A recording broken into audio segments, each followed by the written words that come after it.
Assalamualaikum warahmatullahi wabarakatuh. Salam bahagia Bapak Ibu Guru Penggerak. Perkenalkan saya Isni Rama Aprianti, calon guru penggerak angkatan ke-10 dari Kabupaten Batanghari. Kali ini saya akan mencoba untuk berbagi terkait koneksi antar materi pada modul 2.2, pembelajaran sosial dan emosional. Selama proses pendidikan guru penggerak angkatan ke-10 ini, saya didampingi oleh fasilitator Ibu Nurjana MPD dan pengajar praktik Bapak Saparudin SPD. Pertanyaan pemantik yang pertama, apa kesimpulan tentang perubahan pengetahuan keterampilan, sikap sebagai pemimpin pembelajaran setelah mempelajari pembelajaran sosial dan emosional? Pembelajaran sosial dan emosional merupakan pembelajaran yang dilakukan secara kolaboratif oleh seluruh komunitas sekolah yang memungkinkan anak dan pendidik serta tenaga kependidikan di sekolah memperoleh dan menerapkan pengetahuan, keterampilan, dan sikap positif mengenai aspek sosial dan emosional. Adapun tujuan pembelajaran sosial dan emosional yaitu yang pertama, memahami, menghayati, dan mengelola emosi. Kedua, menetapkan dan mencapai tujuan positif. Yang ketiga, merasakan dan menunjukkan empati kepada orang lain. Yang keempat, membangun dan mempertahankan hubungan yang positif. Dan yang kelima, membuat keputusan yang bertanggung jawab. 5 kompetensi sosial dan emosional. Yang pertama, kesadaran diri, yaitu kemampuan untuk memahami perasaan, emosi, dan nilai-nilai diri sendiri, dan bagaimana pengaruhnya pada perilaku diri dalam berbagai situasi dan konteks kehidupan. Yang kedua, manajemen diri, yaitu kemampuan untuk mengelola emosi, pikiran, dan perilaku diri secara efektif dalam berbagai situasi dan untuk mencapai tujuan dan aspirasi. Yang ketiga, kesadaran sosial, yaitu kemampuan untuk memahami sudut pandang dan dapat berempati dengan orang lain, termasuk mereka yang berasal dari latar belakang, budaya, dan konteks yang berbeda-beda. Yang keempat, keterampilan berelasi, yaitu kemampuan untuk membangun dan mempertahankan hubungan-hubungan yang sehat dan sportif. Dan yang kelima, pengambil keputusan yang bertanggung jawab, yaitu kemampuan untuk mengambil pilihan-pilihan membangun yang berdasar atas kepedulian, kapasitas dalam mempertimbangkan standar-standar etis dan rasa aman, dan untuk mengevaluasi manfaat dan konsekuensi dari bermacam-macam tindakan dan perilaku untuk kesejahteraan psikologis atau well-being diri sendiri, masyarakat, dan kelompok. Implementasi kompetensi sosial dan emosional. Yang pertama, pengajaran KSE secara eksplisit. Murid secara khusus memiliki kesempatan untuk menumbuhkan, melatih, dan merefleksikan kompetensi sosial dan emosional dengan cara yang sesuai dan selaras dengan perkembangan budaya. Yang kedua, integrasi KSE dalam praktek mengajar, guru, dan kurikulum akademik. Tujuan KSE diintegrasikan ke dalam konten pembelajaran dan strategi pembelajaran pada materi akademik, musik, seni, dan pendidikan jasmani. Dan yang ketiga, penciptaan iklim kelas dan budaya sekolah. Lingkungan belajar di seluruh sekolah dan kelas mendukung pengembangan kompetensi sosial dan emosional, responsif secara budaya, dan berfokus pada upaya membangun hubungan dan komunitas. PSE dengan teknik STOP. STOP sebagai teknik pembelajaran yang bermanfaat dalam membangun kesadaran penuh atau mindfulness, meredakan ketegangan, mengembalikan, dan membangun fokus murid. Pertanyaan pemantik yang kedua, apa kaitan pembelajaran sosial dan emosional yang telah Anda pelajari dengan modul-modul sebelumnya? Modul 2.2 Pembelajaran Sosial Emosional dengan Modul 1.1 Filosofi Pendidikan Ki Hajar Dewantara. Dari filosofi pendidikan Ki Hajar Dewantara, guru sebagai pamong. Guru membutuhkan pemahaman dan penguasaan terhadap KSE yang matang. Mampu menciptakan ekosistem sekolah yang mendorong pertumbuhan budi pekerti selain aspek intelektual. Harus paham benar dengan situasi lahir batin dirinya sendiri dan muridnya.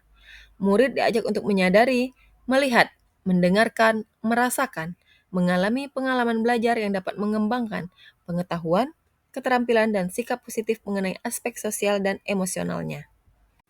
Modul 2.2 Pembelajaran Sosial Emosional dengan Modul 1.2 Nilai dan Peran Guru Penggerak. Guru dapat menumbuhkan nilai dan peran pada guru dan murid dalam pengelolaan emosi, sehingga nilai kemandirian dan pembelajaran yang berpusat pada murid, serta peran guru penggerak sebagai pemimpin pembelajaran dan mendorong kolaborasi dapat tercapai dan berjalan seimbang. Modul 2.2 Pembelajaran Sosial Emosional dengan Modul 1.3 Visi Guru Penggerak. Guru dapat mewujudkan visi yang diharapkan dengan melakukan prakarsa perubahan, dengan memberikan pembelajaran kesadaran diri, manajemen diri, kesadaran sosial, kemampuan berelasi, dan pengambilan keputusan yang bertanggung jawab, sehingga diharapkan dapat mewujudkan profil pelajar Pancasila. Modul 2.2 Pembelajaran Sosial Emosional dengan Modul 1.4 Budaya Positif. Guru dan murid dapat mengenali dan memahami emosi masing-masing sehingga mampu mengontrol diri dan dapat menciptakan suasana yang menyenangkan, aman, dan nyaman yang berpengaruh dalam penerapan budaya positif baik berupa disiplin positif maupun keyakinan kelas dengan sebaik mungkin dengan sesuai kesadaran diri dan manajemen diri. Modul 2.2 Pembelajaran Sosial Emosional dengan Modul 2.1 Pembelajaran Berdiferensiasi. Guru dapat melakukan pembelajaran dengan mengidentifikasi perasaan dan emosi. Hal ini sejalan dengan pembelajaran berdiferensiasi yang memetakan kebutuhan murid, diantaranya kesiapan murid, minat, dan profil belajar murid, dengan menggunakan strategi diferensiasi konten, proses, dan produk, sehingga pembelajaran dapat dilaksanakan sesuai dengan kebutuhan murid agar pembelajaran semakin menyenangkan dan dapat mewujudkan merdeka belajar. Sebelum mempelajari modul 2.2, saya berpikir bahwa kompetensi sosial dan emosional akan terbentuk dengan sendirinya, bersamaan dengan pembelajaran di kelas, sehingga hanya fokus pada proses penyampaian materi atau kognitif sesuai dengan kurikulum. Setelah mempelajari modul 2.2, ternyata saya menyadari bahwa pembelajaran sosial emosional juga penting untuk diterapkan di sekolah, karena mengabaikan pengembangan keterampilan sosial dan emosional akan membawa dampak buruk secara akademik, dan murid yang berkembang secara sosial dan emosional bersamaan dengan berkembangnya secara akademik. Berkaitan dengan kebutuhan belajar dan lingkungan yang aman dan nyaman untuk memfasilitasi seluruh individu di sekolah agar dapat meningkatkan kompetensi akademik maupun kesejahteraan psikologis well-being, 3 hal mendasar dan penting yang saya pelajari adalah yang pertama, peningkatan 5 kompetensi sosial emosional yaitu kesadaran diri, manajemen diri, kesadaran sosial, keterampilan berelasi, dan pengambilan keputusan yang bertanggung jawab. Yang kedua, kesadaran penuh atau mindfulness sebagai dasar penguatan 5 kompetensi sosial dan emosional. Dan yang ketiga, penerapan PSE berbasis kesadaran penuh yang terhubung, terkoordinasi, aktif, fokus, dan eksplisit dapat mendukung terwujudnya well-being ekosistem sekolah. Berkaitan dengan 3 hal mendasar tersebut, perubahan yang saya terapkan di kelas dan sekolah bagi murid-murid, yang pertama, pengajaran eksplisit, yaitu dengan melakukan pengajaran eksplisit sebagai implementasi PSE ke pengajaran eksplisit, memastikan murid memiliki kesempatan yang konsisten dalam menumbuhkan, melatih, dan berefleksi tentang 5 KSE dengan cara yang sesuai dan terbuka dengan ragam budaya. Yang kedua, pembelajaran akademik terintegrasi KSE yaitu dengan mengintegrasikan KSE dalam konten pembelajaran dan strategi pembelajaran pada materi akademik, seni, musik, dan pendidikan jasmani. Dan yang ketiga, keterlibatan murid, yaitu mengajak warga sekolah menghormati dan meningkatkan perspektif dan pengalaman murid dengan melibatkan murid sebagai pemimpin, pemecah masalah, dan pembuat keputusan. Perubahan yang saya terapkan di kelas dan sekolah bagi rekan sejawat.